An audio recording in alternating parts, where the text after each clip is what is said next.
Salutations à toutes les bien-aimés du Seigneur Jésus-Christ dans le monde entier. Je me présente le frère Serge de l'île de la Réunion pour les nouvelles personnes qui ne me connaissent pas encore. Prenons le livre d'Ecclésiaste chapitre 3. Avant tout, prions frères et sœurs, car notre message sera sur les signes des derniers temps annoncés par Jésus-Christ. Donc, prions avant tout, avant d'apporter ce message. Adonai, Dieu d'Israël, Dieu d'Abraham, d'Isaac et de Jacob, Seigneur, nous te prions pour ce message. Conduis-nous dans ta vérité. Œuvre dans nos cœurs, encore dans la profondeur de ta parole, par ton Saint-Esprit. Que les écailles tombent de nos yeux, que nous soyons remplis de toi, car tu es la parole de Dieu. Au nom puissant du Seigneur Jésus-Christ. Amen. Avant de commencer, adorons, louons un moment notre Dieu Jésus-Christ. Je chanterai de tout cœur les merveilles de mon papa Yahweh. Il m'a ôté des ténèbres, il m'a délivré de tout péché. Je chanterai de tout cœur les merveilles de mon papa Yahweh. Il m'a ôté des ténèbres, il m'a délivré de tout péché. Mon papa est fidèle, il ne m'abandonne jamais. Je n'ai plus rien à craindre car Yahweh m'a libéré. Mon papa est fidèle, il ne m'abandonne jamais. Je n'ai plus rien à craindre car Yahweh m'a libéré. Je suis dans la joie, une joie immense. Je suis dans l'allégresse car Yahweh m'a libéré. Je suis dans la joie, une joie immense. Je suis dans l'allégresse car Yahweh m'a libéré, car Yahweh m'a libéré, car Yahweh m'a libéré. Je veux chanter un chant d'amour pour mon Sauveur, pour toi Jésus. Merci pour ce que tu as fait, tu es si précieux. Jésus mon Sauveur, je suis heureux, tu m'as donné ton nom. Je ne veux pas être ailleurs que dans tes bras d'amour, que dans tes bras d'amour, tout près de toi, contre ton cœur, dans tes bras d'amour, tout près de toi, contre ton cœur, dans tes bras d'amour. Amen, frères et sœurs. Comme je l'ai dit, nous allons partager comme message sur les signes des derniers temps annoncés par Jésus-Christ. Donc, prenons nos Bibles à partir du livre d'Ecclésiaste chapitre 3, versets 1 à 8. Ecclésiaste chapitre 3, verset 1 nous dit: à toute chose sa saison, à toute affaire sous les cieux son temps. Un temps pour naître et un temps pour mourir, un temps pour planter et un temps pour arracher. Ce qui est planté, un temps pour tuer et un temps pour guérir, un temps pour démolir et un temps pour bâtir, un temps pour pleurer et un temps pour rire, un temps pour se lamenter et un temps pour sauter de joie, un temps pour jeter des pierres et un temps pour ramasser des pierres, un temps pour embrasser et un temps pour s'éloigner des embrassements, un temps pour chercher et un temps pour perdre, un temps pour garder et un temps pour jeter, un temps pour déchirer et un temps pour coudre, un temps pour être silencieux et un temps pour parler, un temps pour aimer et un temps pour haïr, un temps pour la guerre et un temps pour la paix. Amen. Nous voyons qu'il y a un temps pour toutes choses. Que nous voulions ou pas, l'homme est soumis au temps et l'homme change au fil du temps. Au fur et à mesure qu'il avance dans le temps va modifier notre être. Voilà pourquoi lorsqu'on prend toutes les écritures de Genèse jusqu'au livre d'Apocalypse, il va toujours avoir des références par rapport à la fin des temps. On nous dit dans le livre de Jude, chapitre 1, verset 14 à 18, Jude, chapitre 1, verset 14, il nous est dit, « C'est aussi pour eux qu'Enoch, le 7e homme après Adam, a prophétisé en disant, « Voici le Seigneur est venu avec ses saints qui sont par millions pour exercer un jugement contre tous les hommes et pour convaincre tous les impies d'entre eux de toutes les actions d'impiété qu'ils ont commis d'une manière impie et de toutes les paroles injurieuses que les pécheurs impies ont proférées contre lui. Ce sont des gens qui murmurent, qui se plaignent toujours, qui marchent selon leur convoitise, dont la bouche prononce des discours fort enflés et qui admirent les personnes pour le profit qui leur en revient. Mais vous, mes bien-aimés, souvenez-vous des paroles qui ont été dites auparavant par les apôtres de notre Seigneur Jésus-Christ et comment il vous disait que dans les derniers temps, il y aurait des moqueurs qui marcheraient selon leur convoitise impie. Là, Enoch, le 7e après Adam, a prophétisé concernant sur la fin des temps, bien qu'il était au début des temps. Ça veut dire que le temps est primordial pour nous les hommes. La Bible nous dit qu'il n'y a rien de nouveau sous le soleil. D'après le livre d'Ecclésiaste chapitre 1, bien que nous sommes soumis au temps, tous les hommes vivront à peu près les mêmes choses à des temps différents. Le temps. Pour nous les croyants en Jésus-Christ qui est notre rocher des âges de tout temps, c'est Jésus-Christ qui est le même hier, aujourd'hui et éternellement cité dans le livre d'Hébreux chapitre 13 verset 8. Prenons le livre de Colossiens chapitre 1 verset 26 à 27. Colossiens chapitre 1 verset 26 qui nous déclare, à savoir le mystère qui avait été caché de tous les âges et de toutes les générations, mais qui est maintenant manifesté à ses saints, auquel Dieu a voulu faire connaître quelle est la richesse de la gloire de ce mystère parmi les gentils, à savoir Christ en vous, l'espérance de la gloire. Amen. Gloire à Dieu pour la révélation de son Fils Jésus-Christ pour notre temps. La parole est claire. Là, le mystère qui avait été caché de tous les âges et de toutes les générations avant le temps de la grâce du 6e âge, selon les Écritures saintes de Dieu. C'est Jésus-Christ, car avant le 6e âge, Jésus-Christ était un mystère. De nos jours, qui est le temps de la grâce, qui est le 6e âge, Jésus-Christ n'est plus caché, mais révélé, qui est toujours d'actualité en cours. Ce mystère caché est révélé aux chrétiens nés de nouveau qui ont la foi en Jésus-Christ et qui l'ont accepté en tant que sauveur et seigneur de leur âme. Pour notre information, Dieu c'est un Dieu de temps ou encore d'âge. Et pour Dieu, il y a 7 à 8 âges.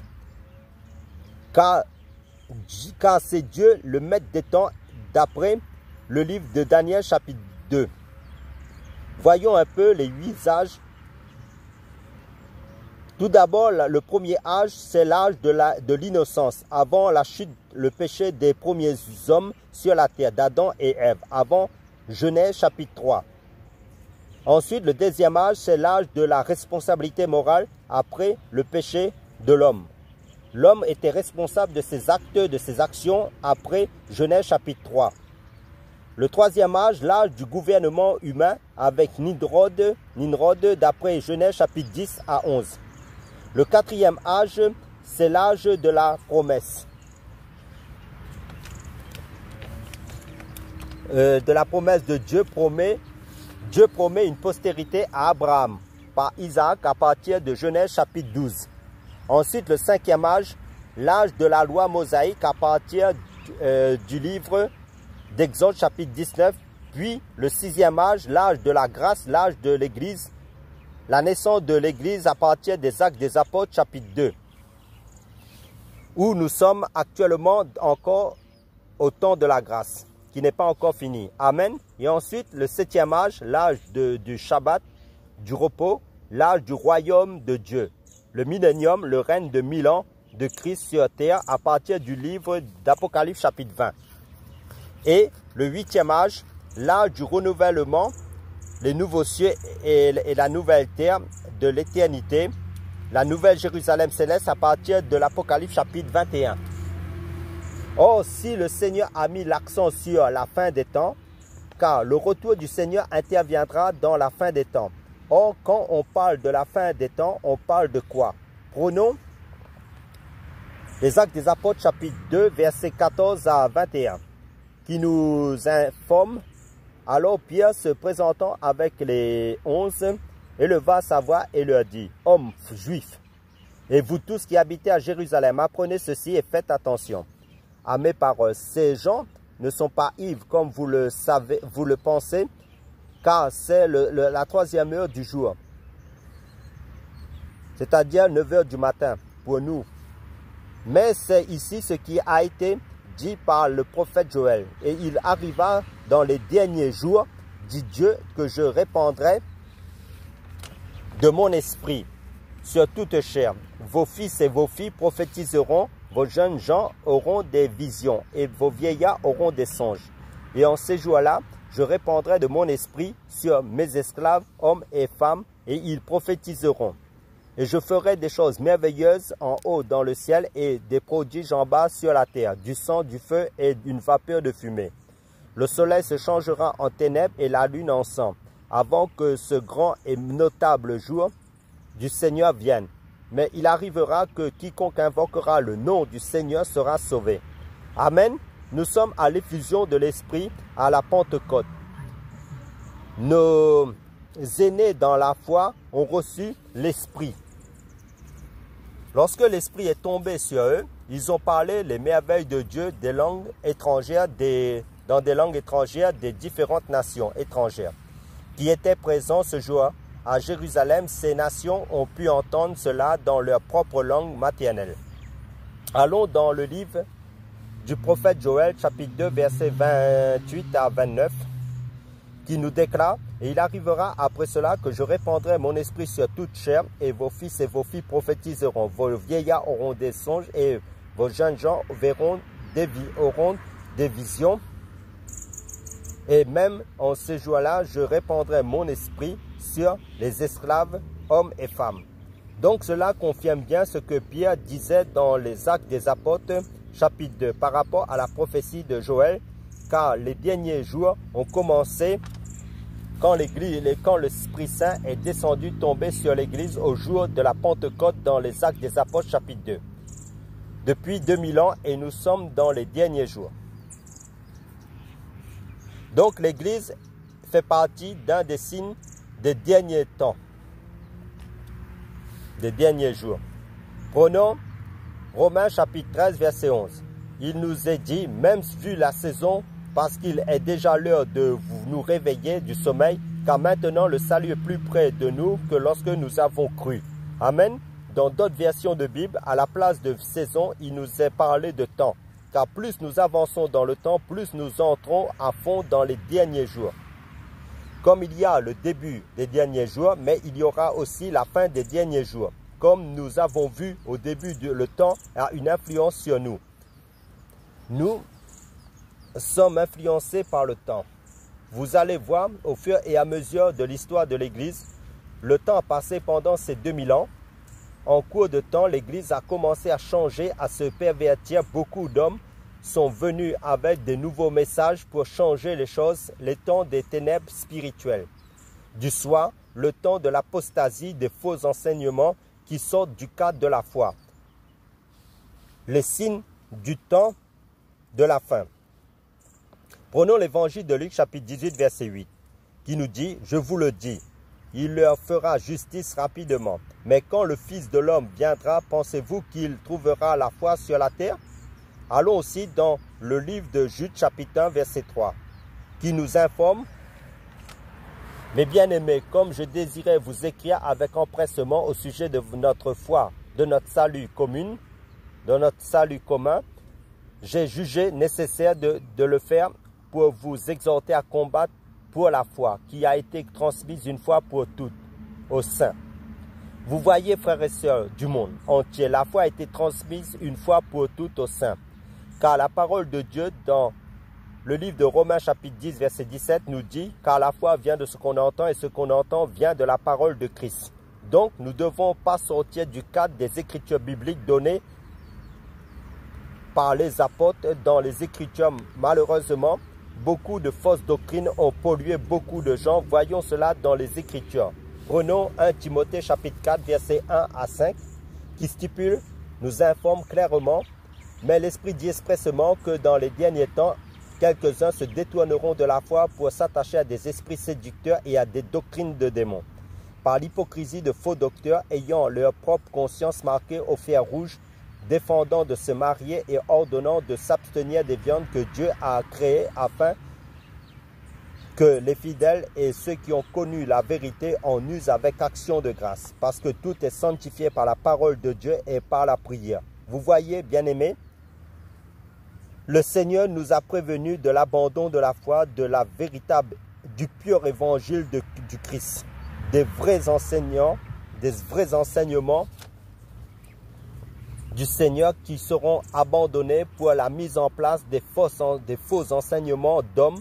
L'évangile terrestre sera plus mis en avant, plus prêché, l'évangile de la prospérité et d'autres faux enseignements que vous pouvez connaître qui sont des écritures bibliques. Nous sommes dans ce temps-là. Les signes des derniers temps, avant le retour du Seigneur Jésus, sera caractérisé de plus en plus par l'apostasie des fausses doctrines des hommes, inventées par les hommes. Soyons vigilants, examinons toujours les écritures bibliques comme les chrétiens de Béret d'après Actes chapitre 17 pour voir si ce qu'on reçoit est en conformité aux écrits bibliques. Amen. Prenons l'évangile de Jean chapitre 1 verset 1 à 2. Nous dit, au commencement était la parole et la parole était tournée vers Dieu et Dieu était la parole. Elle était au commencement tournée vers Dieu. Amen. Nous savons en tant que lecteurs de la Bible, d'après le livre d'Apocalypse, qui est le livre de la révélation que Jésus-Christ de Jésus-Christ de Nazareth, que Jésus-Christ de Nazareth est l'alpha et l'oméga, le premier et le dernier. Or, si on dit au commencement était la parole et si Dieu est lui-même la parole au commencement, il faut aussi qu'à la fin aussi que cette parole demeure la même. Quel que soit le temps, la durée, elle doit rester la même. On ne doit pas la changer jusqu'à la fin. Amen. Allons dans le livre d'Apocalypse, chapitre 22, verset 18 à 19. Apocalypse, chapitre 22, verset 18, il nous est dit de la part du Seigneur à travers son apôtre Jean, je le déclare à quiconque entend les paroles de la prophétie de ce livre. Si quelqu'un y ajoute quelque chose, Dieu le frappera des fléaux décrits dans ce livre. Et si quelqu'un retranche quelque chose des paroles du livre de cette prophétie, Dieu retranchera sa part du livre de vie, de la ville sainte et des choses qui sont écrites dans ce livre. Vous voyez, frères et sœurs, parce que la prophétie du livre est ancrée sur Jésus-Christ, parce que la Bible est christocentrique. Tout est centré sur Jésus-Christ. Mais lorsque Jésus va nous aider à comprendre la fin des temps en fonction de la question des apôtres qui lui avaient posé, quel est le signe de son avènement, d'après l'évangile de Matthieu chapitre 24, prenons l'évangile de Matthieu chapitre 24 verset 3 à 4 qui nous dit, qui nous mentionne, puis s'étant assis sur la montagne des Oliviers, ses disciples vinrent à lui en particulier et lui dirent, si dis-nous quand ces choses arriveront-elles et quel sera le signe de ton avènement et de l'achèvement de l'âge? Et Jésus répondant leur dit, prenez garde que personne ne vous séduise. Rappelez-vous de l'avertissement du Seigneur à l'église de Corinthe à travers l'apôtre Paul, d'après 2 Corinthiens chapitre 11. 2 Corinthiens chapitre 11, verset 3 à 4 nous dit, « Mais je crains que, comme le serpent séduisit Ève par sa ruse, vos pensées aussi ne se corrompent en se détournant de la simplicité qui est en Christ. Car si quelqu'un vient vous prêcher un autre Jésus que nous n'avons pas prêché, si vous recevez un autre esprit que celui que vous nous avez reçu, ou un autre évangile que celui que vous avez embrassé, vous le supportez fort bien. Donc lorsque le Seigneur va parler des derniers temps, il va mettre l'accent sur la séduction. Il est question là des fausses doctrines, des faux enseignements qui vont polluer beaucoup de personnes avant son retour, avant l'enlèvement de l'Église. Beaucoup de personnes vont infecter, contaminées par ces enseignements erronés, fausses, aveuglés par beaucoup de faux docteurs, c'est-à-dire de faux enseignants qui prêchent, qui enseignent un évangile terrestre qui nous attache à la terre au lieu de nous attacher au ciel.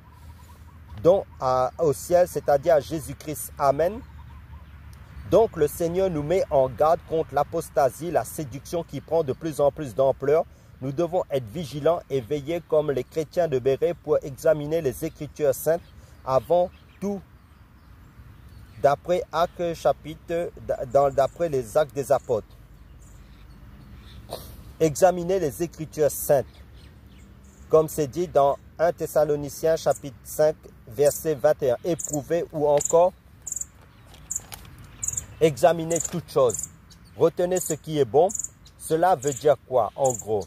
Cela signifie que chaque chrétien a sa part à faire aussi par l'aide du Saint-Esprit à être chez lui personnellement dans la méditation de la parole de Dieu pour être affermi dans la parole, pour être planté dans la parole, pour être des pierres vivantes qui ne vacillent pas, qui soient stables dans l'enseignement de la parole de Dieu pour ne pas être la proie des faux docteurs, c'est-à-dire des faux enseignants qui se disent de Dieu. Donc la vigilance est plus que de rigueur. Dans ces derniers temps d'apostasie, de veiller et de prier aussi. Soyons des hommes et des femmes qui méditent de plus en plus la parole de Dieu, des lecteurs de la Bible, par l'assistance, par l'aide du Saint-Esprit et dans la prière pour éviter l'apostasie, la séduction. Amen. Prenons l'évangile de Jean chapitre 10, verset 3 à 5. Évangile de Jean chapitre 10, verset 3 nous dit: qui ne déclare, le portier lui ouvre, les brebis entendent sa voix, il appelle ses propres brebis par leur nom et il les conduit dehors. Et quand il les a fait sortir toutes ces brebis dehors, il marche devant elles et les brebis le suivent parce qu'elles connaissent sa voix. Mais elles ne suivront pas un étranger. Au contraire, elles fuiront loin de lui parce qu'elles ne connaissent pas la voix des étrangers. Amen. Vous voyez, frères et sœurs, en Christ, du monde entier, la parole est claire.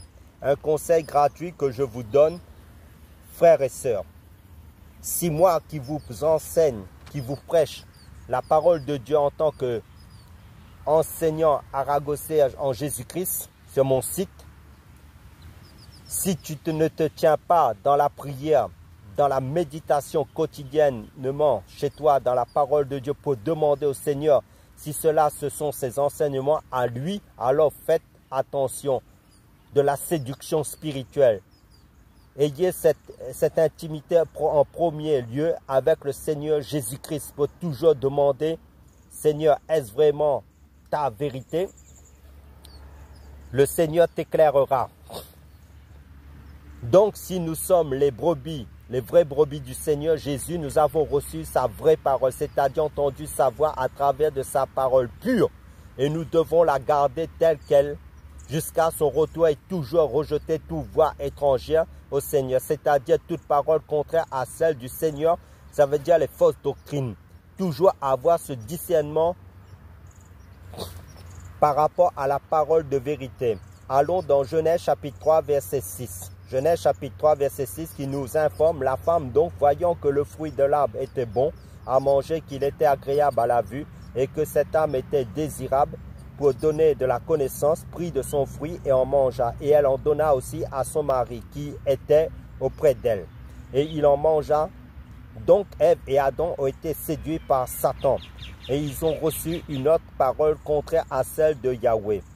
Et ils ont tout perdu et connu la mort spirituelle. Ils n'ont pas su garder et cultiver ce que le Seigneur leur avait donné. C'est pourquoi l'apôtre Paul mettait en garde l'église de Corinthe de se tenir prudent face aux fausses doctrines de l'ennemi. Nous allons voir pour la deuxième fois ce passage pour accentuer notre enseignement. 2 Corinthiens chapitre 11 verset 3 à 4 qui déclare « Mais je crains que comme le serpent séduisit Ève par sa ruse, vos pensées aussi ne se corrompent en se détournant de la simplicité qui est en Christ. Car si quelqu'un vient vous prêcher un autre Jésus que nous n'avons pas prêché, ou si vous recevez un autre esprit que celui que vous avez reçu, ou un autre évangile que celui que vous avez embrassé, vous le supportez fort bien. » Dans la même pensée, Paul avertissait les églises de Galates aussi. Prenons Galates chapitre 1, versets 6 à 9, qui nous dit « Je m'étonne que vous abandonniez si rapidement celui qui vous avait appelé à la grâce de Christ pour passer à un autre évangile. Non pas qu'il y ait un autre évangile, mais il y en a certains qui vous troublent et qui veulent renverser l'évangile de Christ. Mais si nous-mêmes ou un ange du ciel vous prêche un autre évangile que celui que nous vous avons prêché, qu'il soit anathème. Et comme nous l'avons déjà dit, je le dis encore maintenant, si quelqu'un vous prêche un autre évangile que celui que vous avez reçu, qu'il soit anathème. Car le rôle de tout disciple de Jésus-Christ, c'est de garder, cultiver la parole de Dieu dans son authenticité jusqu'à la fin. De retenir et de conserver la parole de Dieu telle que le Seigneur nous l'a donnée par son Saint-Esprit, car nous sommes en tant que disciples en Jésus-Christ l'image du sel qui a pour rôle d'être conservateur des aliments et le sel a pour rôle de donner du goût. Et les Écritures saintes nous disent, d'après l'évangile de Matthieu chapitre 5 verset 13, que vous êtes le sel de la terre. Donc le disciple en Jésus-Christ a pour rôle de conserver l'évangile pur de Christ jusqu'à la fin et de la communiquer aussi. Prenons 1 Timothée chapitre 6 verset 20. 1 Timothée chapitre 6 verset 20 nous déclare « Timothée garde le dépôt en fuyant les discours vains et profanes et les contradictions d'une science fausse ainsi nommée. » Là, garde le dépôt signifie que Timothée avait pour rôle de garder, de conserver la parole de Dieu dans la vérité qui est le rôle de tout chrétien du Christ. Ne pas se laisser séduire à la fin de sa vie. L'apôtre Paul avait la même vision pour lui-même. Pour confirmer cela, allons dans 2 Timothée chapitre 4 versets 6 à 7. Nous stipule clairement car pour moi je m'en vais maintenant servir de libation et le temps de mon départ est proche. J'ai combattu le bon combat, j'ai achevé la course, j'ai gardé la foi. Amen. Nous savons tous en tant que lecteurs de la Bible que la foi vient de ce qu'on entend. Et ce qu'on entend vient de la parole de Christ. D'après le livre de Romains chapitre 10. Donc Paul a gardé la parole de Christ dans son authenticité, dans son cœur, jusqu'à la fin de sa vie. Et il a propagé aussi cette parole. Il n'a pas gardé pour lui tout seul. Donc l'apôtre Paul a gardé la parole de Dieu dans son authenticité, dans son cœur jusqu'à la fin de sa vie. Malheureusement, beaucoup d'églises ont dévié de la vérité au fil de l'histoire de l'église dans le monde entier pendant ces 2000 ans écoulés. Beaucoup d'églises ont été séduites par des faux enseignants, des faux enseignements tels que la Trinité, la dîme, l'évangile terrestre de la prospérité au lieu de l'évangile céleste. Les hommes dits de Dieu sont idolâtrés dans les bâtiments dits églises. L'évangile dit de la prospérité pollue les églises et mis en avant pour nous attacher à la terre, au lieu de l'évangile qui nous attache au ciel, à Jésus-Christ uniquement. Les chants du monde sont entrés dans les bâtiments dits églises et bien d'autres enseignements erronés fausses qui sont des doctrines d'hommes qui ne sont pas en conformité à la pure évangile de Jésus-Christ. Nous sommes dans ce temps-là, jusqu'à de nos jours, et cela va devenir encore pire au fil du temps, avant le retour du Seigneur Jésus-Christ. Allons dans 2 Thessaloniciens chapitre 2 verset 1 à 3. 2 Thessaloniciens chapitre 2 verset 1 nous informe: Or, pour ce qui concerne l'avènement de notre Seigneur Jésus-Christ et notre rassemblement auprès de lui, mes frères, nous vous prions de ne pas vous laisser rapidement ébranler dans vos pensées, ni troublés par une inspiration, ni par une parole ou par quelques lettres qu'on dirait venir de nous, comme si le jour de Christ était imminent. Que personne donc ne vous séduise d'aucune manière, car il faut que l'apostasie soit arrivée auparavant et que l'homme de péché, le fils de la perdition, soit révélé. Amen. Vous voyez, frères et sœurs, la parole est claire. Là, le mot apostasie, c'est le même terme que le mot séduction. Parce que quand le Seigneur fait le constat par rapport aux églises des derniers jours, après avoir bien commencé dans la vérité, car le Seigneur se trouvait au centre de son église, dans les Actes des Apôtres chapitre 2, et dans le livre de la révélation d'Apocalypse chapitre 1 aussi. Mais arrivé à partir du livre d'Apocalypse chapitre 2 et chapitre 3, nous constatons, voyons cette église d'Éphèse, Smyrne, Pergame, Thyatire, Sardes, Philadelphie et Laodicée qui est la représentation des églises au fil de l'histoire.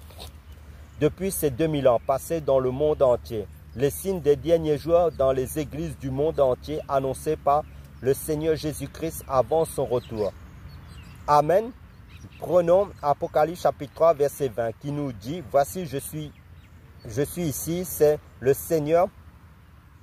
Ici, c'est le Seigneur Jésus-Christ qui parle de lui-même. Voici, je me tiens à la porte et je frappe. Si quelqu'un entend ma voix et m'ouvre la porte, j'entrerai chez lui et je souperai avec lui et lui avec moi. Là, le Seigneur Jésus-Christ est en dehors de l'église de Laodicée à cause de l'apostasie des faux enseignements qui ont pollué l'église. Seule l'église de Smyrne et de Philadelphie, le Seigneur Jésus-Christ ne faisait pas de reproches. Mais les autres églises, dans le livre d'Apocalypse, le Seigneur faisait des reproches à l'église d'Éphèse, l'abandon du premier amour, le relâchement dans la vie spirituelle par rapport au début de sa conversion, l'église de Pergame qui est caractérisée dans le mélange avec les choses du monde païen, l'idolâtrie. L'église de Thyatire, sa particularité se caractérise par la prostitution spirituelle, par l'esprit de Jézabel. L'église de Sardes, sa caractéristique à lui est devenue une église morte, sommeil spirituel. Les caractéristiques des signes des derniers temps avant le retour du Seigneur Jésus-Christ sera marquée par ces signes. Mais l'église qui sera épargnée de l'apostasie, ce sont les personnes qui resteront fermes dans la vérité de l'évangile pur. Amen. Prenons l'évangile de Jean chapitre 14 verset 21 qui nous déclare de la part du Seigneur Jésus-Christ. Celui qui a mes commandements et qui les garde, c'est celui qui m'aime. Et celui qui m'aime sera aimé de mon Père. Je l'aimerai, je me ferai connaître à lui. Amen. En parallèle, prenons aussi le passage de l'Ecclésiaste chapitre 12 verset 15 qui nous informe de la part du Seigneur. Voici la conclusion de tout le discours qui a été entendu. Crains Dieu et garde ses commandements, car c'est là le tout de l'homme. Amen. La parole de Dieu est claire. C'est seulement à l'église, l'épouse dans la vérité qui est dans la parole pure de Dieu, qui verra Jésus-Christ lors de l'enlèvement de son église. Car au commencement était la parole, et cette parole doit rester la même jusqu'à la fin. Car Jésus prendra sa parole et les personnes avec cette parole qui est en eux, qui la vivent, qui la pratiquent, qui les sanctifie dans sa pureté authentique. Comme l'église de Philadelphie et l'église de Smyrne où le Seigneur ne faisait pas de reproches, qui sont restés réveillés spirituellement et fidèles à la parole du Seigneur. Pour conclure, prions frères et sœurs. Prions frères et sœurs du monde entier pour conclure notre message. Seigneur Jésus-Christ, malgré le temps qui passe, Seigneur, Père, garde chacun de nous, garde-nous de la séduction spirituelle, de l'apostasie, des fausses doctrines, des faux enseignements.